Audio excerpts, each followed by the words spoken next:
NPT 体制と核兵器禁止条約の役割ということで、私、ピースボート共同代表、核兵器廃絶国際キャンペーン ICAN の国際運営委員を務めております川崎明と、お隣の、ジャックリン・カバッソーさんですね、アメリカの西部諸州法律財団事務局長、このお二人でですね、コーディネーターを務めさせていただきたいというふうに思います。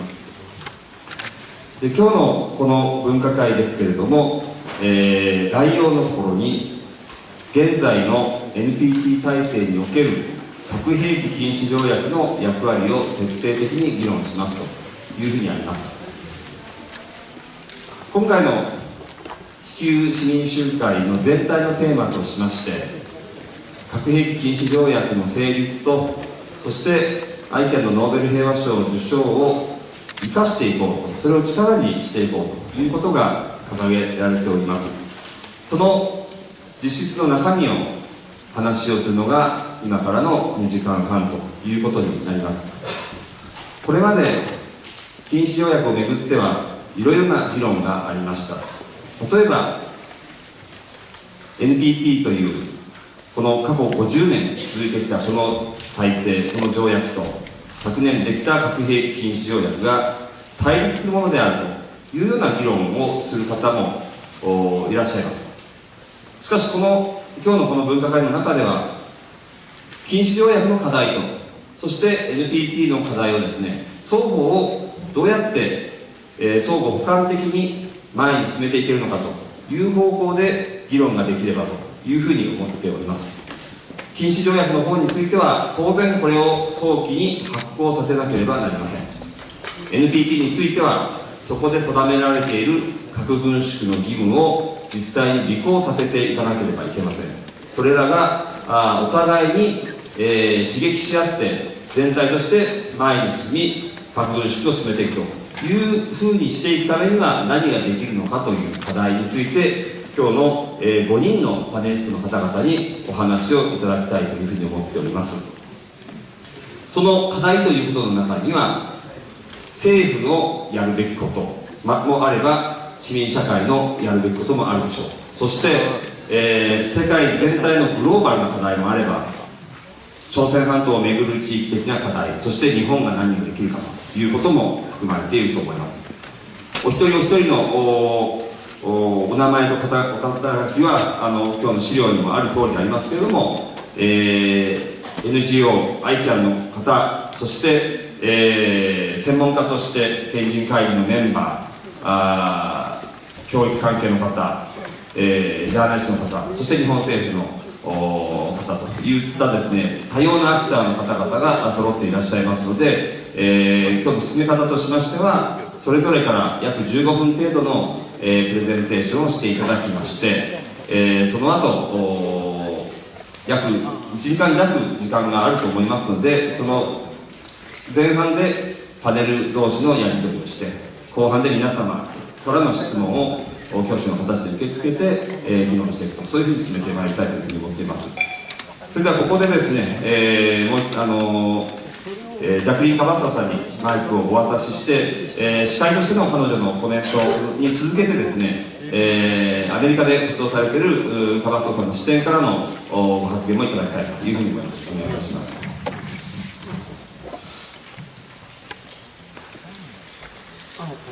おはようございます。It's a pleasure to be here in Nagasaki again. We're living in a time of extraordinary nuclear dangers. President Trump's announced intention to withdraw from the Intermediate Range Nuclear Forces Treaty is another sign of deepening crisis among the nuclear-armed states. Following the 2002 U.S. withdrawal from the Anti-Ballistic Missile Treaty, it imperils the entire structure of arms control and disarmament, including prospects for extension of the START Treaty, which expires in 2021, and could lead to new unpredictable rounds of arms racing. Earlier this year, the U.S. declared that it will no longer implement the Joint Comprehensive Plan of Action and will reimpose sanctions on Iran. This is a major blow to international governments and to peace and disarmament in the region and in the world.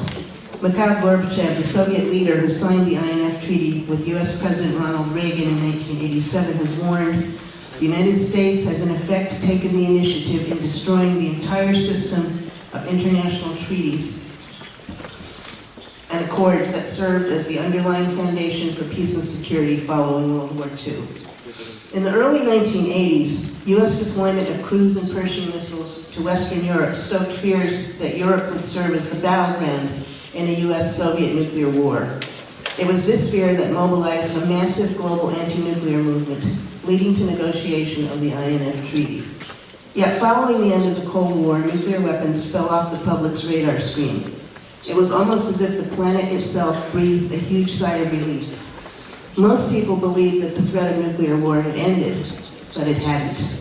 Today, some 14,500 nuclear weapons, most an order of magnitude more powerful than the US atomic bombs that destroyed Hiroshima and Nagasaki, 92% held by the US and Russia, continue to pose an intolerable threat to humanity. Last month, President Trump, claiming that Russia has violated the INF Treaty, issued a threat to the entire world.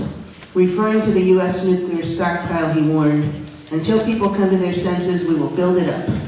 It's a threat to whoever you want. It includes China, and it includes Russia, and it includes anybody else that wants to play that game. We have more money than anybody else by far. We'll build it up until they come to their senses." On July 7th, 2017, the majority of the world's countries adopted a historic treaty to prohibit the possession, development, testing, use, and threat of use of nuclear weapons. The vote by 122 to 1 unambiguously demonstrated that most of the world has indeed come to its senses regarding nuclear weapons. But we stand at a nuclear crossroads in a sharply divided world. While the TPNW represents the total repudiation of nuclear weapons by most of the states that don't possess them, all 9 nuclear-armed states boycotted the negotiations, along with Japan, Australia, the Republic of Korea, and all but one of the 28 NATO member states, all countries under the US nuclear umbrella. Following the vote, the US, France, and the United Kingdom jointly declared, "We do not intend to sign, ratify, or ever become a party to the treaty." Meanwhile, nuclear tensions have risen to levels not seen for decades. While the Singapore and inter-Korean summits appear to have greatly reduced immediate tensions on the Korean Peninsula, just last year, US and DPRK leaders were making ominous threats and counter-threats of military strikes. Fortunately, due largely to the skillful leadership and vision of ROK President Moon Jae-in, with strong support from the Candlelight Revolution, a new diplomatic opening has appeared. Hopefully, the North-South and US DPRK summits will lead to a diplomatic resolution of the 68-year crisis on the Korean Peninsula, including denuclearization on all sides. But the path ahead is very uncertain. Derek Johnson of Global Zero has called today's nuclear threat an unprecedented moment in human history. The world has never faced so many nuclear flashpoints simultaneously.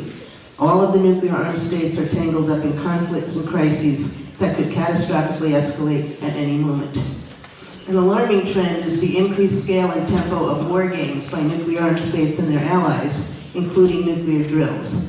In the last month, both Russia and NATO have conducted some of the largest military exercises since the end of the Cold War. In Russia's case, with participation of Chinese troops. In NATO's case, with the participation of Sweden and Finland, 2 non-NATO members.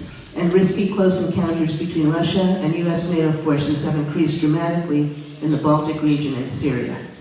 In late September, amidst rising tensions, the US flew 2 B-52 nuclear-capable bombers over disputed islands claimed by China. The bombers, escorted by Japanese fighter jets, flew near the Senkaku Islands, which are controlled by Japan but claimed by China.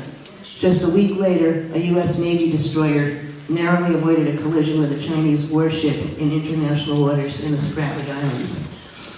Donald Trump entered office with the US poised to spend an estimated $1.2 trillion over the next 30 years to maintain and modernize its nuclear bombs, warheads, and delivery systems, and the infrastructure to sustain the nuclear enterprise indefinitely. This enormous estimate has already gone up to $1.7 trillion and is growing. Trump's nuclear posture review, released in February, carries forward existing plans for the replacement and upgrading of submarine, land, and air-based nuclear forces, while adding a new sea-based cruise missile. It also calls for near-term deployment of low-yield warheads on submarine-based missiles. And it describes how nuclear weapons might be used in response to attacks of a non-nuclear nature, including cyber attacks against critical US infrastructure. This anti-disarmament program envisions US reliance on extensive and diversified nuclear forces for decades to come. Mirroring the US stance, Russian President Vladimir Putin, in a March 2018 speech, boasted about new invincible Russian nuclear weapons and gave a detailed description complete with video animations of an array of new nuclear weapons delivery systems, including a nuclear-powered cruise missile and an underwater drone. All of the nuclear-armed states are engaged in nuclear weapons modernization programs. US national security policy has been remarkably consistent since 1945. Deterrence, the threatened use of nuclear weapons, has been reaffirmed as the cornerstone of US national security by every president, Republican or Democrat, since President Harry Truman, a Democrat, oversaw the atomic bombings of Hiroshima and Nagasaki. In October 2016, President Obama's UN ambassador condemned the TPNW in the General Assembly. Advocates of a ban treaty say it is open to all, but how can a state that relies on nuclear weapons for its security possibly join a negotiation meant to stigmatize and eliminate them?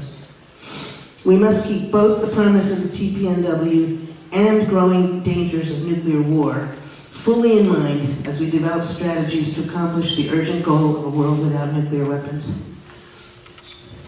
The TPNW grew directly out of a long history of efforts by governments and civil society to rid the world of nuclear weapons. The 1970 NPT represents the only binding commitment in a multilateral treaty to the goal of disarmament by the 5 original nuclear-armed states. Article 6 spells out the disarmament obligation.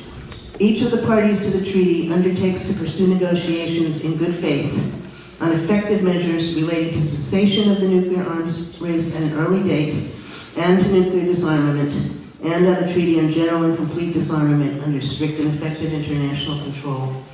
In 1995, in connection with the NPT's indefinite extension, the states parties reaffirmed their pledge to undertake, quote, the determined pursuit of systematic and progressive efforts to reduce nuclear weapons globally with the ultimate goal of eliminating those weapons.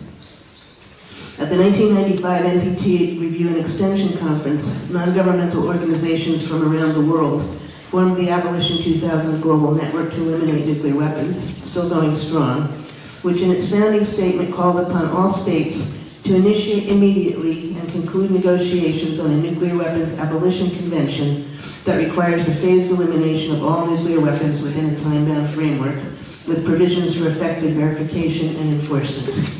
The Abolition 2000 statement inspired an international consortium of lawyers, scientists, disarmament experts, and activists to draft a model nuclear weapons convention that prohibits the use, threat of use, possession, development, testing, deployment, and transfer of nuclear weapons, and provides a phased program for their elimination under effective international control. The Model Nuclear Weapons Convention was submitted to the United Nations by Costa Rica in 1997. It was updated in 2007, submitted to the UN by Costa Rica and Malaysia, and circulated to member states as an official UN document. In July 1996, the International Court of Justice issued an historic advisory opinion on the illegality of the threat or use of nuclear weapons. The court unanimously concluded there exists an obligation to pursue in good faith and bring to a conclusion negotiations leading to nuclear disarmament in all its aspects under strict and effective international control. This is now the authoritative interpretation of Article 6 of the NPT. In response to the ICJ opinion, the UN General Assembly in 1996 adopted a resolution calling for early commencement of multilateral negotiations leading to an early conclusion of a nuclear weapons convention prohibiting the development, production, testing, deployment, stockpiling, transfer, threat, or use of nuclear weapons, and providing for their elimination. The resolution has been adopted annually since, with a citation to the Model Nuclear Weapons Convention added in 2007. This year's resolution welcomes the adoption in 2017 of the TPNW. The United States has introduced a proposal called Creating the Conditions for Nuclear Disarmament, arguing that unspecified conditions must be met in order for the international security environment to improve before disarmament can take place. But the U.S. has it backwards. I advocate an approach I'm calling creating the conditions for international peace and human security, which envisions real progress on nuclear disarmament as contributing to international peace, that is, relations among states, and human security, the universal, indivisible security of all people everywhere. Implementing the NPT's nearly 50-year-old disarmament obligations would be an excellent way for the nuclear-armed states to start rebuilding mutual trust and confidence in the global order. After a brief post-Cold War lull, with its missed opportunities for meaningful and irreversible disarmament progress, arms racing has resumed among the nuclear-armed states, this time mainly qualitative in nature. The accelerating cycle of replacing aging nuclear weapon systems with new ones, in some cases with enhanced military capabilities, should cease. Instead, the cycle of retiring and dismantling nuclear warheads should accelerate. Concrete actions like this would create the conditions for negotiation on reduction and elimination of nuclear arsenals. But the US and Russia accuse each other of violating the INF Treaty. Wherever the truth lies, the solution is not to pull out of the treaty, but to redouble diplomatic efforts to resolve the allegations.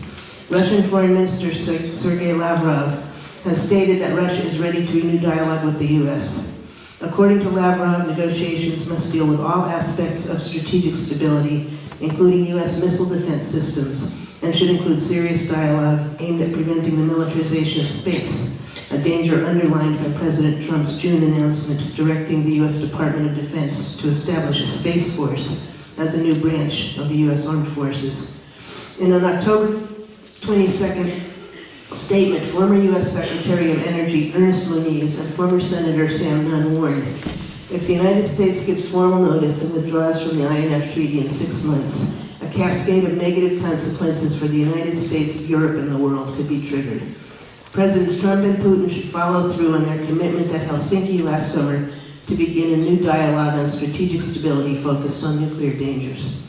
Echoing Lavrov, they stated, broadening the aperture of engagement to include forward-deployed US and Russian nuclear weapons in and near Europe, missile defenses, pumped strike forces, cyber and space is also essential for reducing nuclear risks. It is unlikely that any of the other nuclear-armed powers will be willing to engage in negotiations to eliminate nuclear weapons if the US and Russia are abandoning arms control and moving in the opposite direction. The international community must demand that the Trump administration reverse its decision to leave the INF Treaty and engage in nuclear arms negotiations with Russia, encompassing the full range of interconnected issues. A viable international order requires the good faith execution of agreements, whether considered political or legal. It is therefore deeply disturbing that the US, a permanent member of the Security Council, has chosen to renounce its commitments under the Joint Comprehensive Plan of Action and to disregard a closely integrated, legally binding Security Council resolution. Civil society and states together should support the continuing implementation of the JCPOA. That is indeed the position of the JCPOA's other parties, the UK, France, Russia, China, Germany, the EU, and of course Iran. However, in its General Assembly resolution this year, Japan did not even mention the JCPOA. On the Korean Peninsula, the potential exists for a solution linking peace, development, and disarmament. All efforts must be made to achieve that outcome.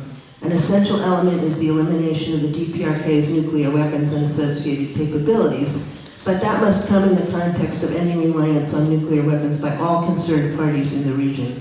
One constructive step would be ratification of the Comprehensive Test Ban Treaty by the US, China, and the DPRK. On October 22nd, China, France, Russia, the UK, and the US made a joint statement in the First Committee reaffirming their commitment to the NPT in all its aspects and claiming we are committed to working to make the international environment more conducive to progress on nuclear disarmament. Remarkably, they added, it is in this context that we reiterate our opposition to the Treaty on the Prohibition of Nuclear Weapons. The TPNW fails to address the key issues that must be overcome to achieve lasting global disarmament. It contradicts and undermines the NPT. We will not support, sign, or ratify this treaty. The TPNW will not be binding on our countries, and we do not accept any claim that it contributes to customary international law, nor does it set any new standards or norms. Even though they are edging ever closer to nuclear war with each other, the P5 would rather band together to assert their right to possess and threaten to use nuclear weapons while denying them to other countries than to actually implement their NPT obligations. The nuclear-armed states and their allies and the non-nuclear states must find a way to start talking with each other rather than past each other. One approach would be for the nuclear-dependent states to acknowledge the TPNW as strengthening the NPT regime. The TPNW compellingly articulates principles and aspirations for a nuclear weapons-free world, a world which nuclear-dependent states claim to seek. The TPNW's unambiguous prohibition of threat of use is an essential point for the peace movements and civil society in the nuclear-armed and nuclear-dependent states to highlight in our public education and advocacy. The ideology of nuclear deterrence must be delegitimized and stigmatized to make progress on abolishing nuclear weapons. And our task is to challenge the discourse from the bottom up. To achieve the elimination of nuclear weapons and a global society that is more fair, peaceful, and ecologically sustainable, we will need to move from the irrational fear-based ideology of deterrence to the rational fear of an eventual nuclear weapons use, whether by accident, miscalculation, or design. We will also need to stimulate a rational hope that security can be redefined in human and ecologically sustainable terms that will lead to the elimination of nuclear weapons and dramatic demilitarization, freeing up tremendous resources desperately needed to address universal human needs and protect the environment. Nuclear disarmament should serve as the leading edge of a global trend towards demilitarization and redirection of resources to mitigate climate change and meet the Sustainable Development Goals. Arigato. はい、ありがとうございました。それではここから5名のパネリストの方々のお話に入ってまいりますけれども、まず最初に、太田正勝さん、日本の共同通信の編集員でいらっしゃいますけれども、非常に、長いことにわたってですね、核政策の取材を重ねられまして、とりわけ、日米関係、日本とアメリカの両政府の核政策、これは朝鮮半島の巡るものも含むわけですけれども、そうしたことに大変精通されている方でいらっしゃいます。それでは太田さんにお願いいたします。実は太田さん、お仕事の関係でご自身のご発言の後しばらくしてから途中で大切にしなければならないというふうに伺っております。お願いいたします。皆さんこんにちは。お世話になります。朝早くから3日目の議論になるんでしょうか。長崎の皆様方にこうやってお招きいただきまして、私新聞記者の振り出しが広島支局だったんですけども、長崎ともご縁がございまして、最近はレキナの方で、客員の、教授を務めさせていただいて、せめてものご奉公と思いましてですね、年に何回か長崎に参上させていただいております。今日はこの高みから大変僭越ではありますが、これから10分今日話をさせていただきたいと思います。私がフォーカスを当てたいのは、今カバストさんが大体この核の現代史、それから今国際社会が直面している核リスクについてご言及がありました。それからあと先ほど川崎様からは核兵器禁止条約の話がございました。まさに日本における牽引役、世界においても核禁条約を牽引されてきた第一人者から話があったわけですけれども、大変長崎の皆様にとってはご不満がある話だと思うんですね。すなわち日本政府は条約交渉が昨年の3月に国連ニューヨークで始まったわけですけれども、開会式のみ参加をしてですね、実質的な交渉には背を向けた、参加をしなかった。それからその後も核兵器禁止条約に対しては決して肯定的な立場を示していない。むしろ厳しい、今西さんを前にちょっと失礼な言い方になるかもしれませんが、大変消極的で、いわば後ろ向きな姿勢をとっているのではないか。それがおそらく多くの市民の皆さんの日本政府に対する印象だと思います。日本政府、現下の安倍政権においてはおそらくあと3年続くとは思いますけれども、残念なことに核兵器禁止条約に署名する動きはおそらくないというふうに私は考えております。なぜか、その理由を今から歴史的な経緯を紐解きながらご説明をしたいと思います。後で今西外務省の今西課長からも説明があると思うんですが、お断りしておきたいのはですね、今西さんは軍縮を推進するお立場で外務省で一生懸命ご努力をされている。一方で日本の政府内には軍縮とは全く別の形でですね、日米の安全保障政策を進めている政策エリートたちがいます。この政策エリートたちは核の傘というものをですね、非常に重視をして、なんていうんですか、この、半世紀以上ですね、日米の私が言うところの核同盟体制をずっと支持強化している、そういうやっぱり勢力が日本政府内に厳然と存在いたします。その話をこれから、歴史的な事実を紐解きながらご説明したいと思います。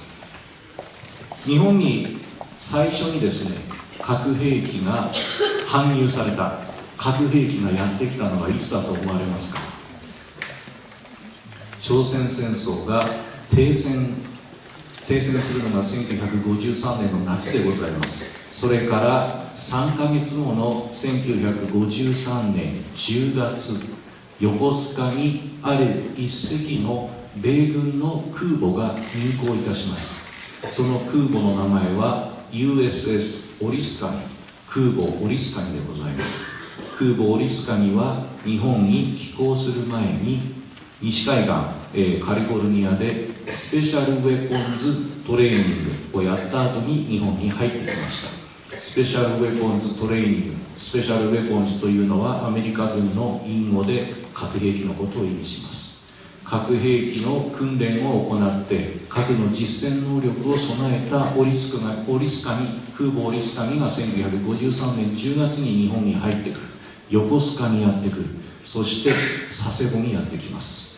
さらに日本海に一時展開をしまして、これはオリスカニの乗組員が実際に残した証言録を私調べたことがあるんですが、オリスカニの、航空団の団長さんですね、ジェームズ・ラメッジさんという、最後は少将にまでなる方なんですけども、海軍、この方が退役後にオーラルヒストリー、証言録を実は海軍の研究所に残している。それを読んでおりますと、こういう記述があるんですね。ある時日本海に突如展開したオリスカニが、でそこで核兵器を組み立てろという命令を受けた。船の暗い中でですね、夜中ですね、空母の中でですね、核兵器を組み立てて戦闘機に装着をしてですね、すぐに北朝鮮に爆撃ができる体制まで準備をしていた、そういった証言を残しています。これは後々に訓練だったということが分かるんですけども、実際オリスカニに乗っていた当事者の言葉から核兵器が横須賀、それからこの地である佐世保に入ってきて、その後朝鮮半島沖合に展開をして実際核攻撃の訓練まで行っていた。これは核の抑止力を実践するための、実はニュクリアプロジェクション、核戦力の投影のための作戦だったわけでございます。従来ですね、日本には、核の密約、1960年の日米安保改定時にですね、核兵器に搭載された、アメリカの艦船に搭載された核兵器は持ち込みの対象には当たらず、日米間の事前協議の対象とはならない。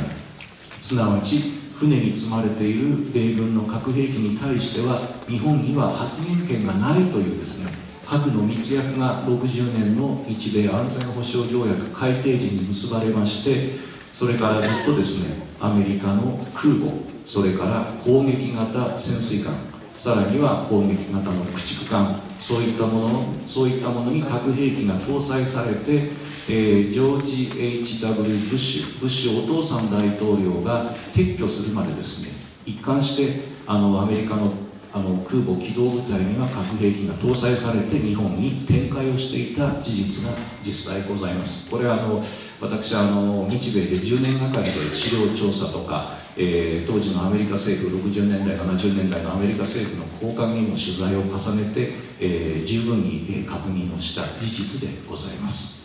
一方日本政府はどうであったか。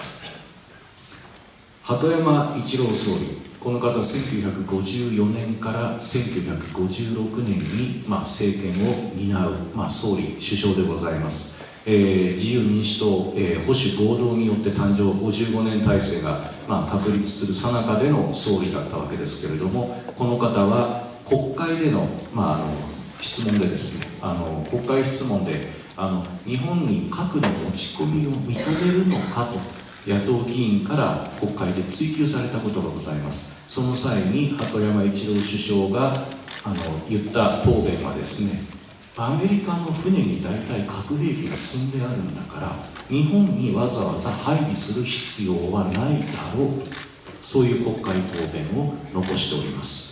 いろいろ調べているんですけども、おそらくこの時が初めて日本の政治リーダーがアメリカの核兵器というものの何ていうんですか、安全保障政策上の重要性を日本の保守政権が認めてですね、それでやっぱり船には核兵器が積んであるんだと、それによって日本の防衛が保たれているという認識を示した初のケースだと思います。以降歴代の、自民党保守政権の政策は一貫しておりまして、例えばちょっといくつか公式な文書をご紹介したいんですが、まずすいません、1976年にですね、最初の、防衛計画の大綱というものが出てまいります。実は今年の年末、安倍政権が防衛計画の大綱を改定するために今政府内で議論が進められておりますけれども、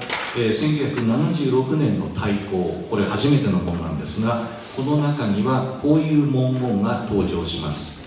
核の脅威に対しては米国の核抑止力に依存する。繰り返します。核の脅威に対しては米国の核抑止力に依存する。これが76年の防衛計画の大綱です。さらに、この1年前の首脳会談、三木武夫総理と、ジェラルド・フォード、大統領の日米首脳会談、1975年、被爆から30年の年の8月6日に、なんと8月6日、広島の原爆期の日に、2期フォード会談があるんですが、そこで発表された日米共同新聞発表、そこにも核の抑止力という言葉が出てきます。申し上げます。米国の核抑止力は日本の安全に対し重要な寄与を行うものであることを認識した。これに関連して大統領は総理大臣に対し、核兵力であれ通常兵力であれ日本への武力攻撃があった場合、米国は日本を防衛するという相互協力及び安全保障条約に基づく制約を引き続き守る旨確言した。米国の核抑止力が日本の安全に重要な寄与を行っているということを日米の首脳が認めた文書、1975年の首脳会談、これが最初でございます。それから時代が現在にまで、来ましてですね、昨年2017年2月、安倍総理とトランプ大統領がワシントンで最初の首脳会談をやります。その際に発表された日米共同声明にはこういう言葉が刻まれています。核及び通常戦力の双方によるあらゆる種類の米国の軍事力を使った日本の防衛に対する米国のコミットメントは緩みない。核と通常戦力双方で米国の軍事力を使ってですね、日本を守るんだ、その約束には何の疑いもないんだよということをトランプ大統領が安倍総理に約束している。核の傘を、改めてトランプ政権でもそれは約束しますよということを言ったわけでございます。この声明があった1ヶ月後、まさにニューヨークで核兵器禁止条約の交渉が始まるわけでございます。それからちょっと1枚だけスライドをご覧になっていただけますでしょうか。ちょっとお願い申し上げます。ちょっと見にくくて申し訳ないです。会場がちょっと暗くなるといいと思うんですが、ちょっと2つ、左のコラムと右のコラムございまして、右の方から申し上げますと、大丈夫でしょうか。ごめんなさい。右の方はですね、トランプ政権が今年2月に発表した核体制の見直し、ニュクリアポスチャーレビューの大体重要なエッセンス、それから右側の表はですね、これは実は2009年の2月、日本政府が3ページの英文の、メモをこしらえまして、アメリカ議会が核戦略を検討する、賢人会議を設けたんですが、その米議会の核戦略を検討する賢人会議に対して提出した日本政府のメモでございます。英文で3ページ、原文を私今年の初めに入手したんですけれども、2009年といいますのはちょうどオバマ大統領が登場して核なき世界を訴えていた時代でございます。オバマ政権が2009年、オバマ政権の核戦略を、これから作る過程において、アメリカ議会からも政権側に政策提言をしようということで賢人会議をこしらえた。この地で 2,3 日前に外務省の賢人会議があったと思うんですが、アメリカ議会も賢人、アメリカ政府の関係者、ペリー元国防長官とかシュレジンジャー元国防長官とかですね、かつて NPR の策定に関わった専門家たちを共和党、民主党両方から集めて12人の賢人会議を作り、そこでアメリカの核戦略はこれからどうあるべきかという議論を行った。その際に日本の政府もその賢人会議に呼ばれて意見を述べよと言われたんですね。意見の陳述をしてよ、陳述といったらちょっとへりくだった言い方ですけれども、日本政府からも意見を求めたい。そこで日本政府が用意したのがこの左側のメモでございます。日本の秘密メモ、当時の日本の大使館の政務公使が実際ブリーフィングをアメリカ議会の賢人会議に行いました。例えばこういうメモの中にはこういう表現がございます。さまざまな敵の脅威に対応できる柔軟な能力、サイバー攻撃も場合によっては核攻撃の対象にしてほしい。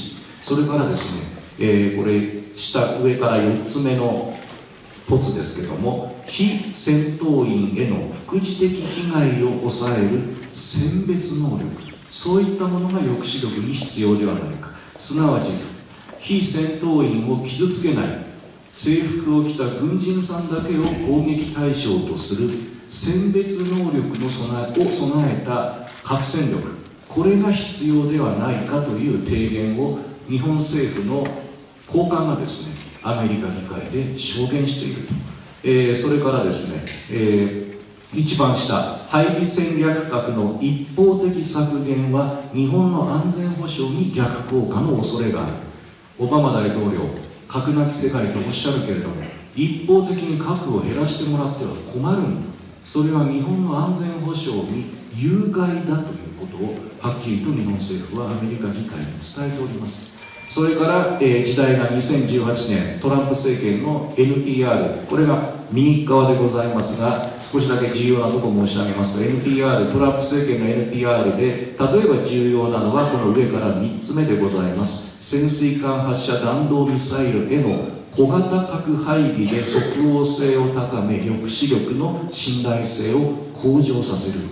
日本政府は選別能力のある核戦力ということを提言し、トランプ政権の NPR には小型核、ローイールド、低爆発力の核兵器を、潜水艦に乗せようという、そういうオプションが出てまいりました。それから、下から2つ目、核戦力の近代化を進める。さらに下から3つ目、現時点でさらなる核削減は困難だというふうに NPR は、トランプ政権の NPR は指摘をしております。私何もこの9年前の左側の日本政府の秘密メモがそのまま NPR になった、トランプ NPR になったというつもりは毛頭ございませんけれども、こうした日本の意見表明に対して核戦略のプロ、特に共和党の強硬な主張を取る論客たち、例えばブッシュ子ども政権で核戦力を実際書いたキース・ペインという方が専門家ですけど、キース・ペインさんがこの議会の賢人会議に入っていて、大変日本のこの意見表明を他とした評価したんですね。でそのキース・ペインさんがまたトランプ政権の NPR の策定にも携われて、今回この右側のトランプ NPR が出てきた。トランプ NPR が発表された今年2月、日本の河野太郎外務大臣は真っ先に声明を発表して、この NPR を高く評価すると、そういう声明が出されました。なぜ日本の政府がこれを高く評価したか。一番大きな理由は北朝鮮情勢であったと私は聞いております。北朝鮮がこれだけミサイルや核実験を続け危険な状態にある日本、核の傘を今こそ強めなくてはいけない。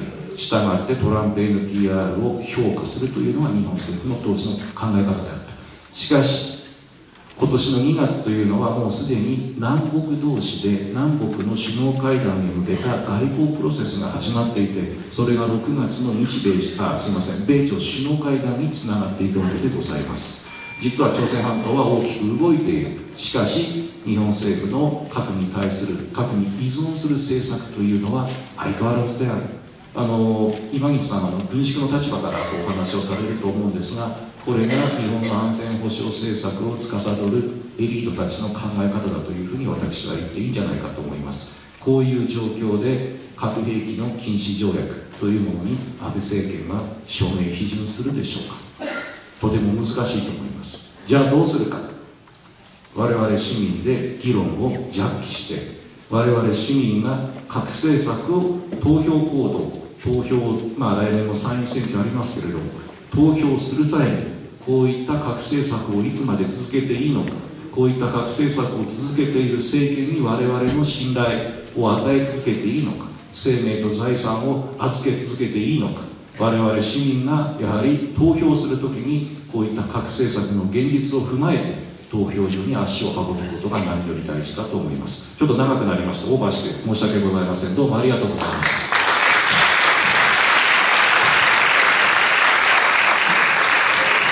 太田さん、ありがとうございました。日本の核兵器への依存ということがですね、かなり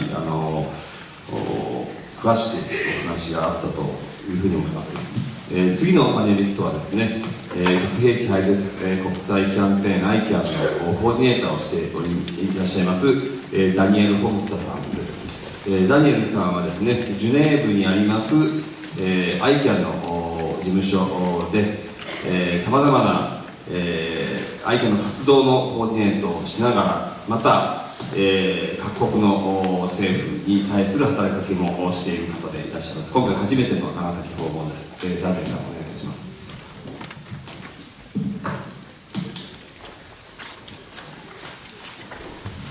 Thank you very much, Akira. Thank you, Jackie. One of the speakers on Friday said that everyone who works on nuclear disarmament and non-proliferation should visit Nagasaki and Hiroshima to be reminded of the urgency of the work that we do, as well as to be reminded of the terrible impact of these weapons on human lives, which should always be at the front of our mind. And that is so true. As Akira said, this is my first visit to Nagasaki, and I have to say, there is a resilient spirit, an awareness, and a kindness here in all the people that I have met that really shines through. So I really want to thank Dr. Tomonaga and all the organizers and the city, as well as the city of Nagasaki, for the invitation to come here and participate at the Global Assembly. It's truly been an eye-opening and inspiring couple of days for me, and I promise to take this spirit here back to Geneva, to the ICAN headquarters. I've been asked to speak about the Treaty on the Prohibition of Nuclear Weapons and why ICAN believes that why it has the potential to be a game changer for nuclear disarmament, and why this very young treaty has already made an impact, even in just 1 year and a few months since its adoption at the United Nations by 122 states in July of last year. First, I think maybe I can say just a few words about ICAN. I think most of you know the name. Perhaps it's a little bit useful to talk about how ICAN is set up. So who is ICAN really? I see ICAN everywhere in this room. I see colleagues that I've worked with for a very long time. I see new colleagues. It makes me very proud to see so many people here wearing the ICAN pin. It truly reminds me that ICAN is a big and a growing family. ICAN is officially a coalition of 530 partner organizations in over 100 countries. Several here in Japan represented in this room. I'm part of the small staff team of ICAN. We're actually only 7 people in the staff. And as Akira said, I work at the office in Geneva. But really the influence and the strength of ICANN lies in our partner organizations and the wider network of support that we enjoy around the world. And what unites us all in ICANN is a belief in a humanitarian-based approach to nuclear disarmament, an approach which places the human voice at the forefront, and a belief in the transformative nature of the Treaty on the Prohibition of Nuclear Weapons, which I'll speak about now. I believe Professor Kurosawa did an excellent job in his keynote on Friday explaining the current status of the politics around nuclear disarmament, including the nature of stigmatization and delegitimization. Although I believe the treaty is contributing to both. So what does the treaty actually contain? What's actually in this TPNW, as we so often call it? I'm sure many of you, like me, you have a copy on your desk and you read it for inspiration all the time, but maybe I can just outline some of the key points here as well. The treaty prohibits its state parties from developing, testing, producing, excuse me if I give the whole list, manufacturing, otherwise acquiring, possessing, stockpiling, transferring, using or threatening to use nuclear weapons, and from allowing nuclear weapons to be stationed, installed or deployed in their territory. It also prohibits them from assisting, encouraging or inducing anyone to engage in any of these illegal activities. A state that possesses nuclear weapons may join the treaty so long as it agrees to destroy its weapons in accordance with a legally binding time-bound plan. Similarly, a state that hosts another state's nuclear weapons in its territory may join so long as it agrees to remove these weapons by a specified timeline. Deadline, I should say. States parties must provide assistance to the victims and use of testing of the use and testing of nuclear weapons, and take measures to remediate contaminated environments. The treaty's preamble recognizes the unacceptable suffering that has resulted from nuclear weapons detonations around the world. In short, it was a long and hard road to get to the TPNW, but I think all of us here and outside of this room who work for nuclear disarmament can be very proud of the result that we achieved. And I want to say I totally agree with what Kathleen Sullivan reminded us of yesterday, which is that the Nobel Peace Prize belongs to all of us, belongs to all of you, especially the Hibakusha who have worked tirelessly for nuclear disarmament over many years. It's a huge honor that I can receive last year, and it's one that we truly deeply share with all of you. The current status of the treaty, as you've heard a few times over the last few days, is that we have 69 signatures and 19 ratifications. And as you know, 50 ratifications are needed in order for the treaty to enter into force. ICANN is always going to be impatient. We're always going to want things to move as quickly as possible. And I think it's good, it's right that civil society should always be impatient. But realistically, we are content with the pace that we are seeing. You know, it's often asked, and nobody's going to ask more than we do ourselves, why are there not more ratifications yet? But honestly, the pace is equal to or faster when compared with other treaties on weapons of mass destruction, so nuclear weapons, chemical weapons, and biological weapons. Ratifications take time, but obviously we truly recognize and are ready to fulfill our responsibility to push governments to make sure those ratifications come as quickly as possible. We also know that there's a lot of pressure from the nuclear armed states and their allies to stop progress on the TPNW, to prevent states from joining the treaty. On the one hand, we should definitely be concerned, since this could seriously risk progress towards entry into force. But if they're this angry about the treaty and so worried about it, we also know that we're on the right track. So why are they worried about this treaty, and why should we be so excited about it? Well, the Treaty on the Prohibition of Nuclear Weapons stigmatizes and delegitimizes nuclear weapons. A major challenge to progress in nuclear disarmament has been that certain states believe they are morally and legally entitled to possess nuclear weapons. The 5 nuclear armed states parties to the Nuclear Non-Proliferation Treaty, the UK, China, France, Russia, and the United States, routinely argue that the international community has given them a permanent right to possess nuclear weapons. The purpose of the TPNW is to counteract this narrative. The message behind the TPNW is that the catastrophic humanitarian consequences that would result from any use of nuclear weapons make such arms fundamentally illegitimate. There are no good or responsible nuclear weapon states, So why is it that in contrast to the other classes of weapons of mass destruction, chemical and biological, which have been banned by international treaties and are widely considered as grotesque and repugnant weapons, nuclear arms are frequently represented as instruments of power and prestige? The purpose of the TPNW then is to create the same moral stigma around nuclear weapons as currently exists around chemical and biological weapons. If this succeeds, future disarmament negotiations on any range of the issues that we know about, the obligations that have existed over many decades, these disarmament processes will stand a much greater chance of success.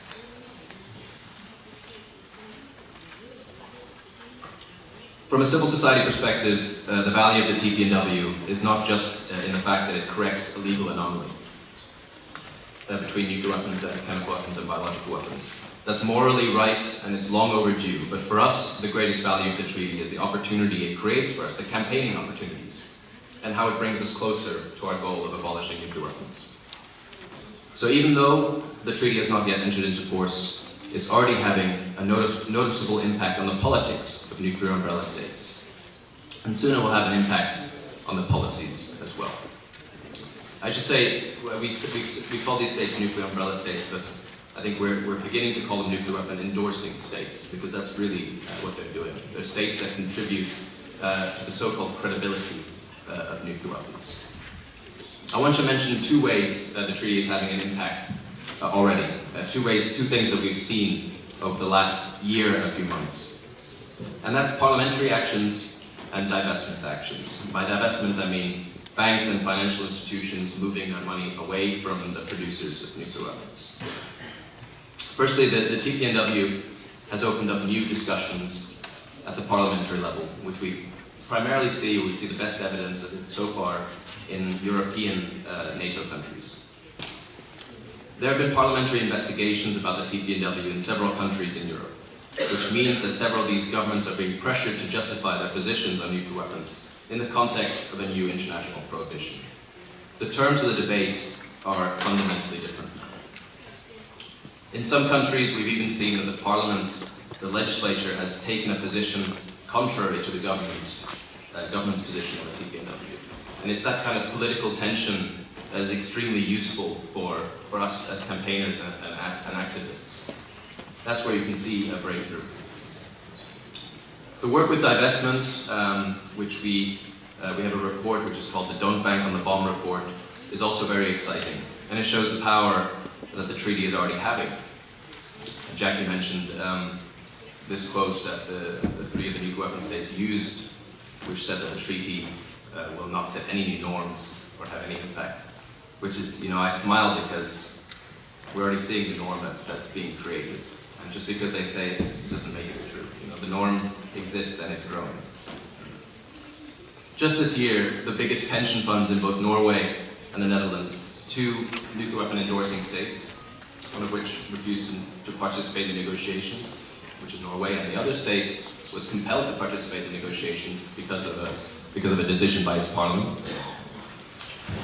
Two of the biggest pension funds in these countries announced that they're no longer going to invest in companies that produce nuclear weapons. They cited the TPNW as a reason for doing this. This is a huge result for the treaty. Remember, the treaty has not yet entered into force yet. But these financial institutions are starting to assess, they have a responsibility to assess the viability of their investments going forward. And they're determining that nuclear weapons are not a good place to put their money because of the TPNW. So that's something we should be very excited about. The Don't Bank on the Bomb report has existed for a couple of years, and I think now with the treaty in place, I think we can say it's just the beginning of the results that it's going to achieve. But obviously we can't expect these things to change overnight. The nuclear weapon interests in all umbrella countries run very deep, to say the least. It's very hard to break a bad habit or an addiction, if I could say so. But what we also know is that politicians are susceptible to public opinion. Politicians want to look good. Most politicians in the nuclear weapons endorsing states, in perhaps contrast to nuclear weapon states, these politicians are very afraid to be labeled as supportive of nuclear weapons. They squirm away and use very vague language all the time when they refer to it. When more and more different voices keep asking them difficult questions based on new evidence and new political realities which the TPNW creates, that's when political tension can lead to real breakthroughs. ICANN will continue working with others to make sure that the stigma around nuclear weapons continues to grow and that the movement is broad-based and reflective of all different sections of society. I'm just going to say just a few words about the relationship between the NPT and the TPNW, although I know Tariq is going to speak about that in more depth. First and foremost, I think it's important to recall that for the states that negotiated the TPNW, the sanctity and the centrality of the NPT was a top consideration. Indeed, it's often been said by these states that the TPNW is a fulfillment. It's a means by which these states are fulfilling their Article 6 obligations under the NPT, which is the obligation on all states. And we should remember that the TPNW explicitly acknowledges and supports the NPT in its text. A preambular paragraph dedicated to the NPT declares that the NPT is the cornerstone of the nuclear disarmament and non-proliferation regime, and reaffirms that its full and effective implementation has a vital role to play in promoting international peace and security. This is an unequivocal endorsement by the TPNW of the NPT. So we're under no illusions about how difficult our work will be, but I think we should take heart that for the first time all of us in this room and beyond that are working on nuclear disarmament will be doing so in the existence of a new international treaty which legally bans these weapons.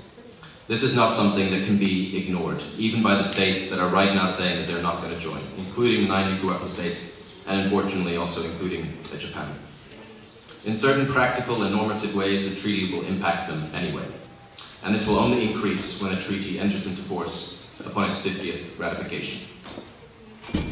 In conclusion, right on cue, I want to say thank you again to all of you, the citizens of Nagasaki and the global citizens of Nagasaki, for reminding us why we do the work that we do, for reminding us always of the human voice which must remain at the center of nuclear disarmament work. To the Hibakusha in particular, those who are with us and those who are no longer, thank you for being a shining light for our shared cause. You are truly the leaders of our movement. So please keep doing the amazing work that you're all doing, the work that we've seen on display over the last few days, from awareness raising and education to research to advocacy and all the other creative ways that you bring forward the spirit of Nagasaki. The world needs your voice and your activism more than ever now. It's an honor to be here among you. Thank you very much.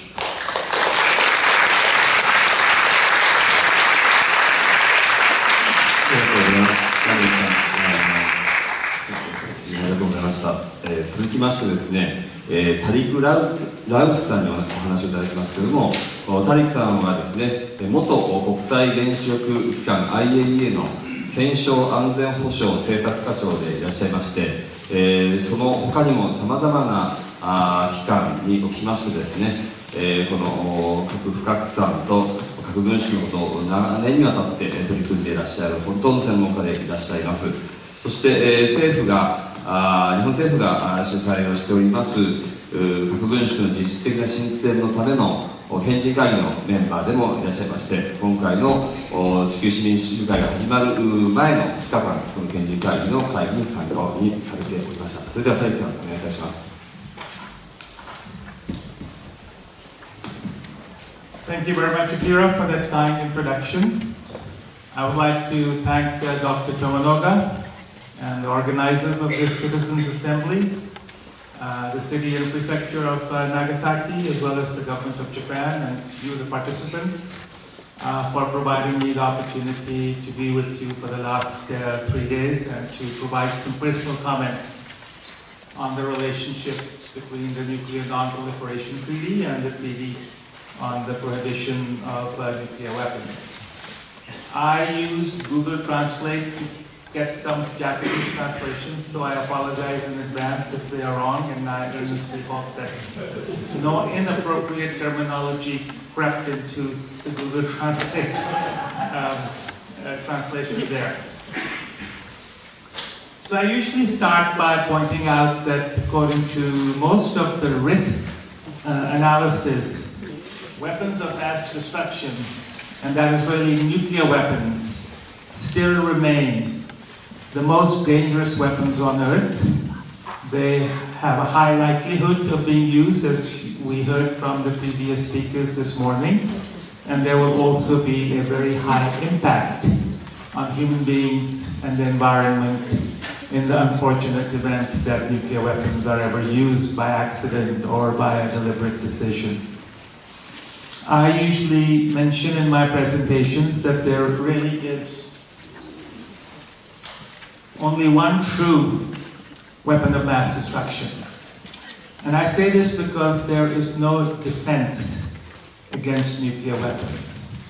Even though chemical weapons and biological weapons can be very destructive, but we can still defend against them in various ways. It's not a perfect defense, but we can defend against them. Nuclear weapons are the only weapons invented by humankind that can destroy all forms of life on this earth forever. And that is why it is so important that we need to be concerned about the existence of nuclear weapons and support all efforts to achieve a world free of nuclear weapons. So where are we today? Fortunately, from the height of the Cold War, where we had nearly 60,000 weapons, we are now down to about 15,000. So we've reduced by about 75%, and that's a good thing.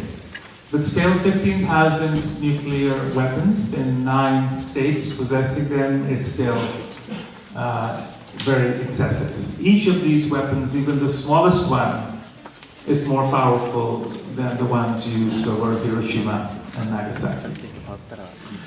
So today we have nearly 15,000 nuclear weapons that are deployed at 107 locations in 14 different countries. So there are 9 countries that possess them, and there are 5 other countries that host nuclear weapons for somebody else as part of what is known as collective defense. So this hosting of nuclear weapons by a non-nuclear weapon states party to the NPT creates a third category of states which is not recognized under the NPT.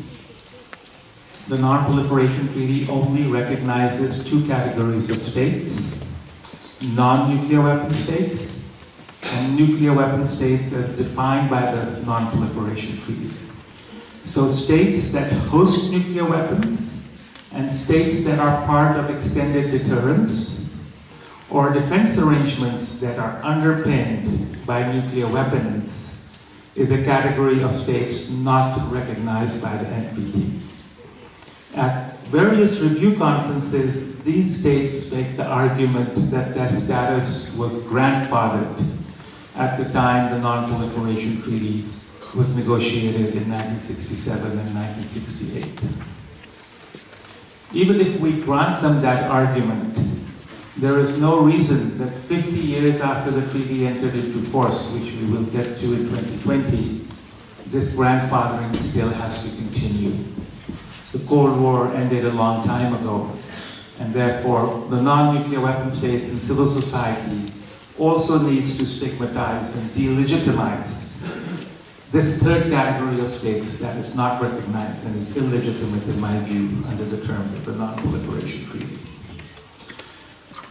We are the only species on Earth that pollute our own nest. No other animal or life form on this earth pollutes its own nest. So we are smart enough to have detonated nearly 2,070 nuclear detonations pretty much all over the planet. In the air, in space, on land, and underwater. And in many places we are dealing with environmental and human implications of these tests. If you go to Kazakhstan, to the Semipalatinsk test site, there is an atomic museum, and there they have preserved really horrific fetuses in formaldehyde that were born to mothers who were exposed to radiation, and there are still living today people who are grossly disfigured because of the radiation effects of nuclear weapons testing. And this, of course, also happened in this region, in the South Pacific as well. I will come to that. So of the dangerous nuclear materials, 83% of highly enriched uranium and plutonium in military use is completely outside any international accounting or control. We have all heard about these 4 nuclear summits that were held in Washington, in Seoul, in The Hague, and then in Washington again. And then the very first nuclear summit was held in Moscow in 1996, but they only covered 17% of the nuclear materials in the world which are in civilian use. 83% are completely outside any monitoring. And therefore, in any fissile material cutoff treaty, this amount of material has to be brought under international control. Without stocks, a fissile material cutoff treaty has 0 value. So how much nuclear material do we have today? Nearly 1,400 tons, or 14,000, or I should say 140,000 kilograms of highly enriched uranium and 5,000 kilograms of plutonium. And how much does it take to make a nuclear bomb? For the IAEA, for its verification, it uses the criterion of 25 kilograms of highly enriched uranium, which can fit by volume in a bag of sugar, by volume because uranium is very heavy. And 8 kilograms of plutonium is the measurement used by the IAEA, so that would fit by volume in a large size of a large grapefruit. And actually, one can make nuclear weapons with about 15 kilograms of highly enriched uranium and as little as 5 kilograms of plutonium. So you tell me, if this is a material cutoff treaty that does not include this stockpile, what value does it have? So Daniel described to you the different provisions of the treaty on the prohibition of nuclear weapons, so I will not repeat them, but I will address some of the criticisms that have been leveled against this treaty. So one of the definitions is, well, this treaty does not define what is a nuclear weapon. It's correct. Other than the Treaty of Tlatelolco, which established a nuclear weapon-free zone in Latin America, no other treaty has a definition of what is a nuclear bomb or a nuclear weapon. The Non-Proliferation Treaty doesn't include one. The Comprehensive Nuclear Test Ban Treaty doesn't have a definition. The Partial Test Ban Treaty doesn't have a definition. And that is for a good reason, because it's very difficult to capture in a treaty form the text as to what is the definition of a nuclear weapon. So it's like art. We know it when we see it. It also says that there are no specific modalities in the treaty for the elimination of nuclear weapons, which is also correct. But there is no multilaterally agreed mechanism for dismantlement of nuclear warheads. All previous treaties, like the Intermediate Nuclear Forces Treaty, the New START Treaty, they all focus on destruction of delivery systems, bombers and missiles, not warheads. I will come back to this. The treaty says that at some point in the future, a competent international verification organization could be established to do the verification of nuclear disarmament. Some people believe that it should be the International Atomic Energy Agency. The International Atomic Energy Agency's mandate is to verify civilian or peaceful nuclear programs. And even though it has done verification in South Africa, it did not verify the destruction of nuclear warheads. It verified the nuclear material that came out of destroyed nuclear warheads. So that is the mechanism. It's known as South Africa Plus, and I will come back to it in a couple of minutes. There are various other experiments that have happened. You've heard about the UK-Norway verification experiment. There is the International Partnership for Nuclear Disarmament Verification established by the US in December 2014. They're doing research, but let me tell you, for nearly 25 years, the Los Alamos National Laboratory and the Atomic Weapons Establishment, the counterpart in the United Kingdom, both of these two establishments make nuclear weapons for their respective countries. In nearly 25 years, they have not yet been able to agree on a technical definition of a nuclear warhead. So if these two countries are unable to agree on a definition, one can imagine how difficult it would be for others to do so. Another criticism is that the TPNW is unrealistic and it is damaging to the Non-Proliferation Treaty, but I would argue that the Treaty on the Prohibition of Nuclear Weapons is a child of the Non-Proliferation Treaty. The Non-Proliferation Treaty is not self-implementing. It requires a safeguards agreement with the IAEA to fulfill Article 3. It requires nuclear cooperation agreements with the IAEA to fulfill Article 4 on civil nuclear cooperation. It requires nuclear weapon-free zone treaties to fulfill Article 7. On Article 6, on nuclear disarmament, we have the Comprehensive Nuclear Test Ban Treaty as one element, a potential fissile material cutoff treaty as another element. And therefore, it is logical that a treaty like the Treaty on the Prohibition of Nuclear Weapons is there to help in the implementation of Article 6. So it's part and parcel of Article 6. It also said criticism is that the verification system for non-nuclear weapon states in the treaty is the old verification standard, which is called Insert 153. This is correct, but the additional protocol is not made mandatory by the IAEA Board of Governors still. So it's unlikely that the treaty would make it mandatory. Again, as was mentioned by the previous speaker, the critics say that it does not create a legal norm, and there is no timeline. One can argue that a norm is being created as more and more states sign and ratify the treaty, and once it enters into force, a norm will be created.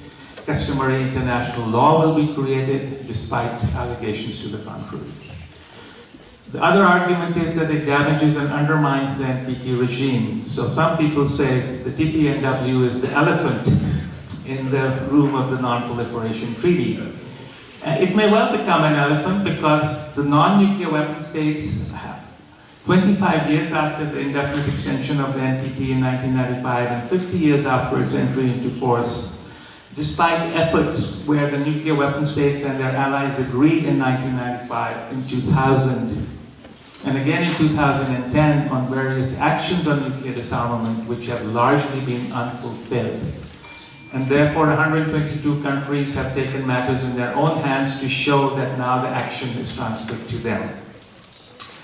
I will skip over this slide and to conclude. The South Africa Plus modalities for nuclear disarmament are that each country that has nuclear weapons should really dismantle them itself, as should the North Koreans when we have an agreement on denuclearization. And that is because this information on nuclear warhead design is very classified, and sharing this will be a violation of Article 1 if it is shared among nuclear weapon states, and a violation of Article 2 if inspectors from non-nuclear weapon states are involved. So this is one important aspect that is ignored by the opponents of the Nuclear Weapons Prohibition Treaty. So now we are facing important challenges as we come to 2020, but hopefully the Treaty on the Prohibition of Nuclear Weapons will come into force, and this will create a change landscape in 2020. So with that, I will conclude my presentation. Thank you very much.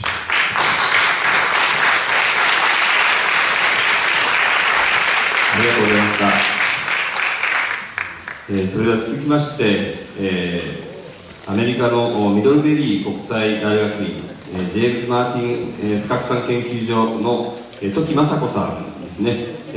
時さんはこの研究所の中で、特に、軍縮不拡散教育をご専門になさっていますけれども、時さんからプレゼンテーションをお願いいたします。Good afternoon, actually good morning. Thank you so much for inviting this amazing conference. Since we already heard excellent presentation on NPT and ban treaty and other things, I would like to focus my talk on the importance of disarmament and non-proliferation education to achieve the goal of the world free of nuclear weapons. So this is the outline of my talk. So first, I'd like to start with why disarmament and non-proliferation education is important in making progress toward a world free of nuclear weapons, and particularly the importance of understanding the humanitarian impact of the use of nuclear weapons. Then I'd like to introduce our center, the place I work, the Disarmament and Non-Proliferation Education Project for high school students, Critical Issues Forum, as a case study. Then I want to discuss recent initiatives that local governments across the United States are taking to support the ban treaty. Then I'd like to conclude with the importance of youth engagement. But I want to touch upon how disarmament and non-proliferation education has been discussed in the context of the NPT and in the ban treaty preamble. Since the United Nations study on disarmament and non-proliferation education was adopted by the UN General Assembly in 2002, NPT documents have always included the importance of disarmament and non-proliferation education. So yesterday we heard from this topic a little bit from Kathleen in her excellent talk. So, in the 2010 NPT Level Conference final document, it's Action Plan 22. Action Plan 22 contained the importance of disarmament and non-proliferation education in order to achieve a nuclear weapon-free world.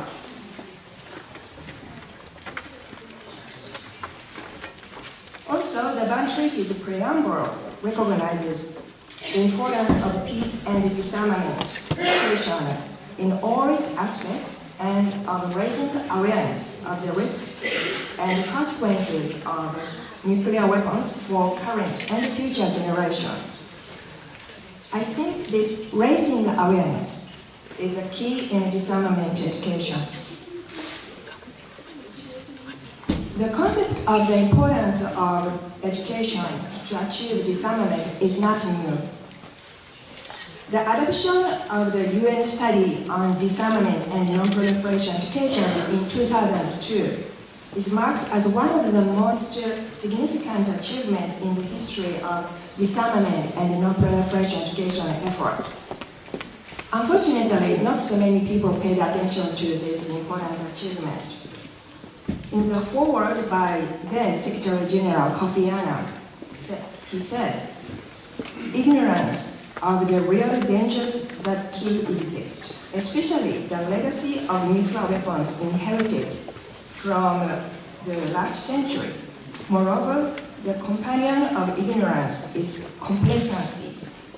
What we know little about, we care little to do anything about."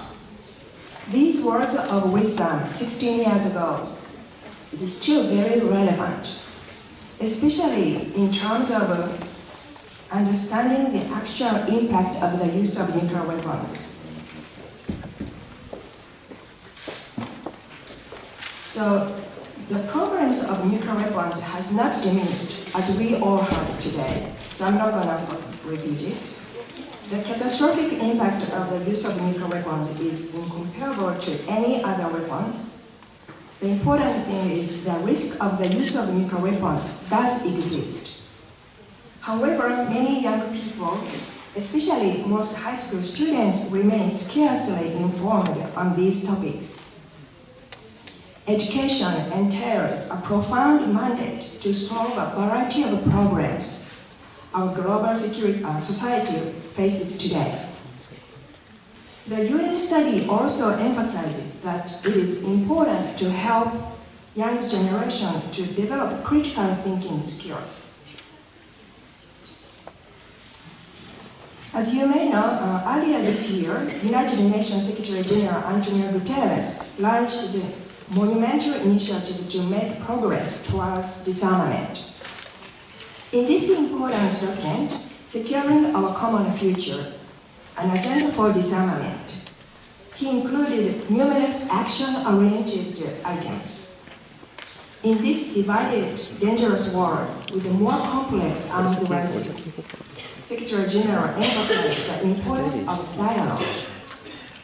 Among many important items, he also highlighted more education and training opportunities should be established, especially to empower young people to be a force for change and disarmament. Kofi Annan once said, education is quite simply peace building by another name. It's the most effective form of defense spending there is. Also, he's my current boss, Dr. William Potter. He was an advisor to Kofi Annan in terms of disarmament issues. And he warned in his letter to Kofi Annan as follows. Despite periodic appeals, education remains an underutilized tool for promoting peace, disarmament, and non-proliferation. Here, I would like to emphasize the importance of learning the humanitarian impact of the use of nuclear weapons. Particularly, learning from Hiroshima and Nagasaki atomic bomb survivors are essential. So yesterday, in this regard, we had an amazing, excellent talks from Hibakusha and Catherine and Susan. That was really a great session. I think it should be the basis, starting point of disarmament and non-proliferation education. Bringing the humanitarian discussion to the nuclear disarmament discourse is indispensable.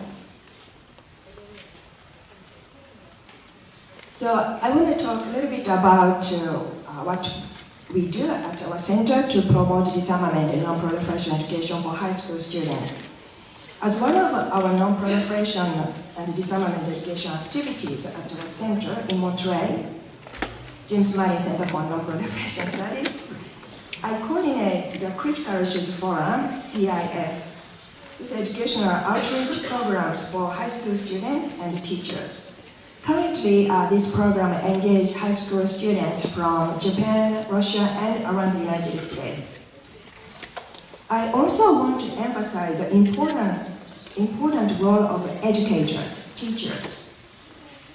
This unique program was designed to empower high school students to understand the threat of nuclear weapons, the importance of disarmament and non-proliferation.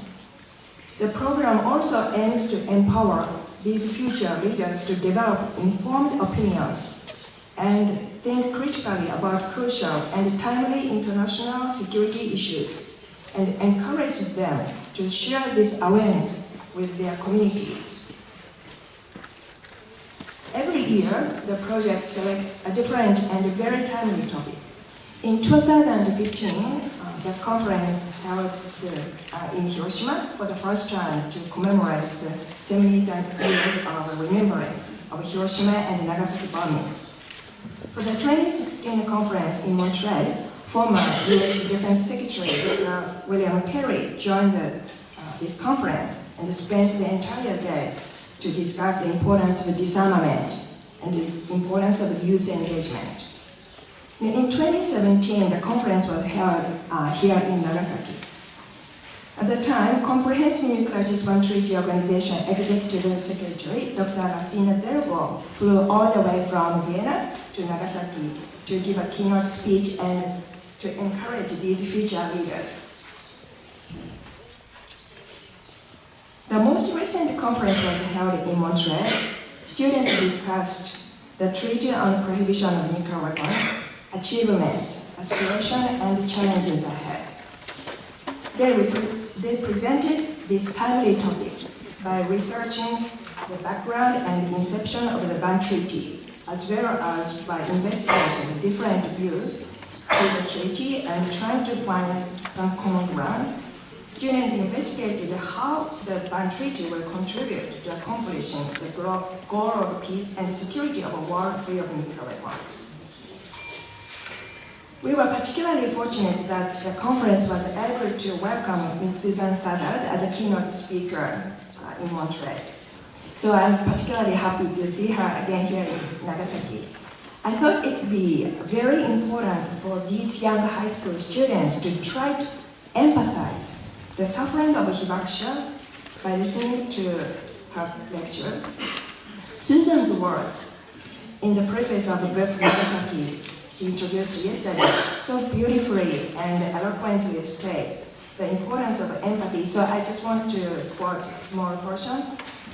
The stories of those who were beneath the mushroom clouds can transform our generalized perception of nuclear war into visceral human experience. This is a feeling I want more younger generations around the world to share. So exercising civic engagement is also an important part of disarmament and non-proliferation education. Therefore, after the spring conference, each school is expected to present what they have learned to their school community and local government. One of the most active high schools in the CI project from Los Angeles, they launched a program called Nuclear-Free Schools. As part of a larger grassroots movement, students and teachers from this school stood alongside various civil society organizations before the Los Angeles City Council to advocate for the adoption of a city resolution in support of the nuclear weapons ban treaty, and among other important nuclear risk reduction measures. So this is a photo of the students, teachers, and civil society members. I was very encouraged to see these activities. So in addition to Los Angeles, around the United States, many local governments have taken initiative to enact resolutions that support the ban treaty and urge their national government to support the treaty. On August 28th, as some you may know, California State voted to support the ban treaty. Furthermore, all across the country, more cities are supporting a similar resolution.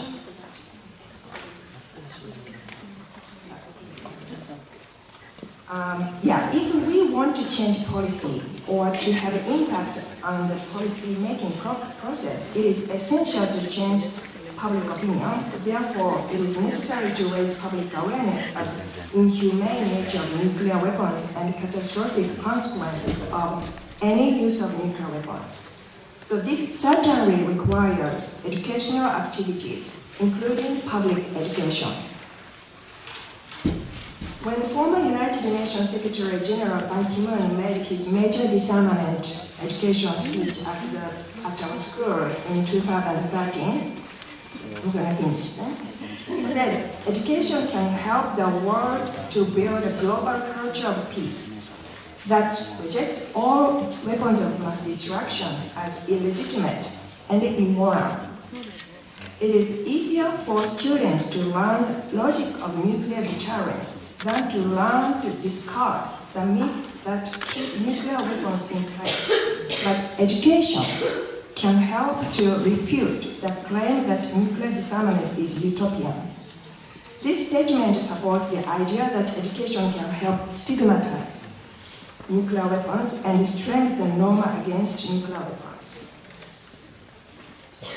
The youth of the world should become fully aware of how dangerous nuclear weapons are to their future and start to work actively to reduce the risk to eliminate such weapons. The Hibakusha recollections help to demystify nuclear weapons and remove any euphoria or sanitization about the use of nuclear weapons. This can be done through education. To accomplish the goal of peace and security in a world free of nuclear weapons, we need to overcome the tendency in our mindset to keep the status quo. Education will empower young generations, and they can be a source of positive change with their innovative and creative ideas. Thank you. ありがとうございました。それでは最後のパネリストのご発言としてですね、日本の外務省軍縮不拡散学部の軍備管理、軍縮課長でいらっしゃいます今西信治さん、お願いいたします。ただいまご紹介がありました今西です。皆さん今日はよろしくお願いいたします。はじめにですね、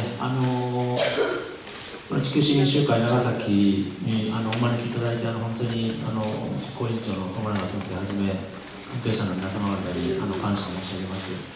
合わせてこの機会に水曜日と木曜日、その集会に先立って、政府主催の県人会議をここ長崎で開催させていただきまして、長崎市、長崎県の関係者の皆様をはじめ、多大なご協力をいただきまして、県人会議第3回会合、後でご説明させていただきますけれども、開催させていただきました。本当に心より御礼申し上げたいと思います。長崎の皆様にお会いするのは、今年1月に愛犬のベアトリス・ピンさんが長崎に訪問された時にもお招きいただいて、長崎大学のレクナのシンポジウムに参加させていただきました。それ以来でございます。今日また政府の説明、皆様にとっては理解、しにくい部分もあろうかと思いますけれども、私たちの目指す核軍縮の道筋、それに向けた政府の取り組みについて簡単にご説明させていただきたいと思います。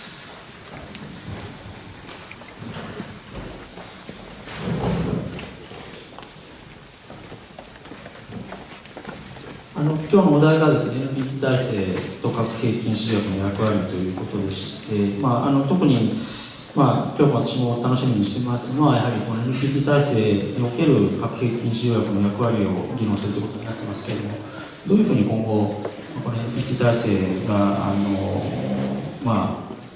議論が進んでいくのかということに、この核兵器禁止条約がどのような影響をもたらすのかということについて、当然先ほど来いろんなご説明あったように、核兵器禁止条約は NPT 体制を補完するものであるというふうなご説明もありましたし、私たちもぜひ NPT 体制にとってこの条約がですね、肯定的な形で役割を果たすということであれば、当然それはいいことですので、核兵器国の一部がやはりこの NPT 体制にとって、有害だということを述べている国も確かにある中で、まさに今後この核兵器の廃絶に向けた国際社会の分断というか立場の違いが顕在化していかないように、これ以上広がっていかないようにということが政府としても国際社会の今後の核軍縮の道筋においては重要なことだろうというふうに思っております。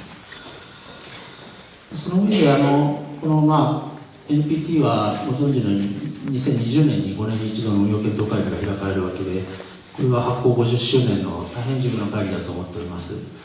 特に前回の2015年の運用検討会議が合意文書を採択されることなく閉会しましたことに表れているように、今回の2020年は確か2005年にも確か成果文書ができずに、2010年に成果文書ができて、2015年にまだできなかったというふうに、ちょっと若干合意文書ができない回とできた回が繰り返されてきているわけですので、順番から言えば今度2020年は合意文書ができるはずであるんですけれども、そこはONPT というこの会議のコンセンサスの性格上、そこがうまく達成されるのかどうかということは当然しっかりと見ていかなきゃいけないし、なかなか今の国際安全保障環境の状況が厳しい中でですね、次の2020年が本当に意味のある成果を生み出せるようにしていく必要があるだろうというふうに思っております。このスライドは今回2018年ジュネーブで開催された第2回準備委員会での出来事をいろいろ書いてないんですけれども、後でご紹介する県人会議の提言を携えて河野外務大臣がジュネーブに出席をいたしました。準備委員会への外務大臣クラスの出席というのは今回の日本だけでしたけれども、第1回のウィーンでの準備委員会にも岸田当時外務大臣にご出席いただいて、日本がしっかりとこの軍縮に取り組んでいるということをですね、国際社会の中でしっかりと示す良い機会になったのかなというふうに思っております。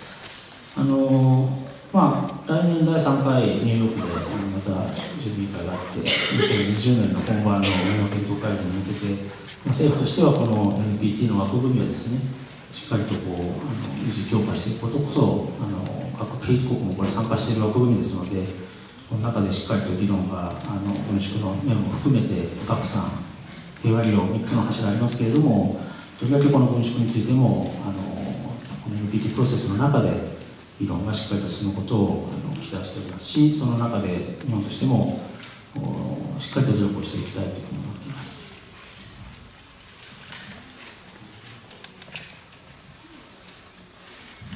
日本政府が核兵器禁止条約に署名批准できていないということについて多くのご批判を頂戴していることは十分私たちも認識をしております。核兵器の廃絶というゴールは条約と同じであって日本政府としてもそれを共有しておりますが、核兵器の非人道性とそれから安全保障環境の両方のですね立場を踏まえてよろしく進めるべきということに立てば、やはりその核兵器禁止条約には安全保障上の、現実を踏まえて作成されたものとは言えないという問題があるというふうに考えております。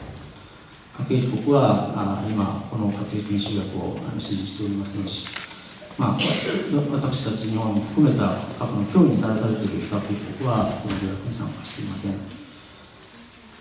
それから国民の生命財産を政府としてはしっかりと守る責任を有しているんですけれども、核兵器を今直ちに違法化するこの条約に参加することは国民の生命財産を危険にさらすことになるのではないかというふうに考えております。じゃあどうして核軍縮を進めていくべきなのかということについて簡単に申し上げたいんですけれども、やはり核兵器国の参加する枠組みをしっかりとやって彼らに軍縮を働きかけていくということを現実的にやっていくべきだというふうに考えています。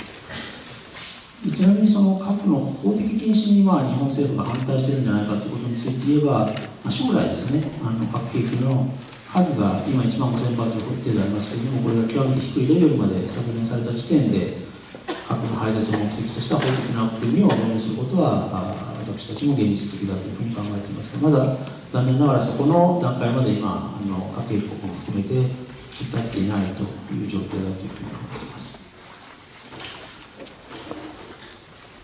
NPT の維持強化に向けては日本政府はNPDI というですね、この異なる地域の12カ国のグループがあるんですけれども、この中にはメキシコとかフィリピンといった核兵器禁止条約に参加している推進している国も含まれています。そうした